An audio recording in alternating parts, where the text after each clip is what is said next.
องค์การพุทธศาสนาสัมพันธ์ลาวเมืองสารวันเปิดโครงการบรรพชาสามเณรทั่วเมืองได้จัดขึ้นในตอนบ่ายของวันที่6กรกฎาคม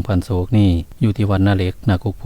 เข้าร่วมในพิธีของพระอาจารย์ปริญญาเอกศรีประเสริฐไสยปัญญากรรมการศูนย์กลางองค์การพุทธศาสนาสัมพันธ์ลาวประธานองค์การพุทธศาสนาสัมพันธ์ลาวแขวงสารวันพระอาจารย์แสงมณีสุวิไลค่ำรองประธานองค์การพุทธศาสนาสัมพันธ์ลาวแขวงประธานองค์การพุทธศาสนาสัมพันธ์ลาวเมืองสารวันท่านทองดีจันทวงศ์คณะประจำภาคแขวงประธานแนวรักษาศาสตร์แขวงท่านบุญษาเขียมณีคันไส้รองเลขาภาคเมืองประธานคณะกรรมการปกครองเมืองสารวัน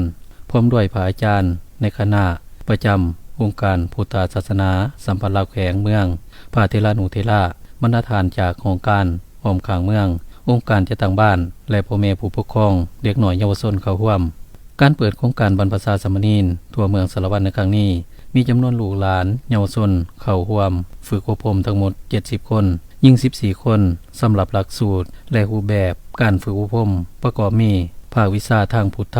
ศาสนาพุทธประวัติธรรมประโยควินัยพื้นฐานศาสนาพิธีและวิชากรรมฐานพื้นฐานนอกจากนั้นยังได้เรียนรู้เกี่ยวกับมงคล38ประการวัฒนธรรมลาวหีด12ของ14สำหรับภาคกิจกรรมมีคือการไหว้พระหับศีลเสาแรงพังการบรรยายทุกเสาแรงจากครูบาอาจารย์ย่างจมกลมนำพาปฏิบัติธรรมออกบิณฑบาตตามบ้านต่างๆภายในเมือง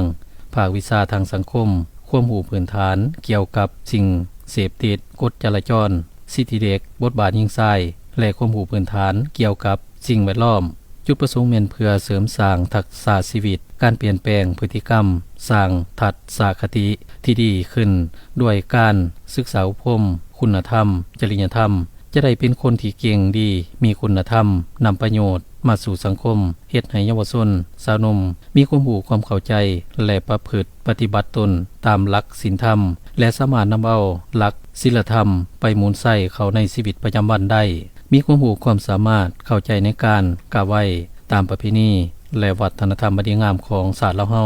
รู้จักป้องกันภัยห่างไกลจากสิ่งเสพติดและหลีกเว้นอบายมุขต่างๆรู้สัมมาคารวะรู้จักต่อบุญแทนคุณกล่าวคือบิดามารดาจะได้เป็นลูกที่ดีของพ่อแม่เป็นลูกศิษย์ที่ดีของครูอาจารย์เป็นเพื่อนที่ดีของเพื่อนเป็นพลเมืองที่ดีของประเทศชาติและเป็นผู้สืบทอดที่ดีในอนาคตโครงการบรรพชาสามเณรในครั้งนี้แม้นจะได้เริ่มจัดตั้งปฏิบัติเป็นเวลา8วันคือเริ่มแต่วันที่6ถึงวันที่13กรกฎาคม2026จริงสำเร็จ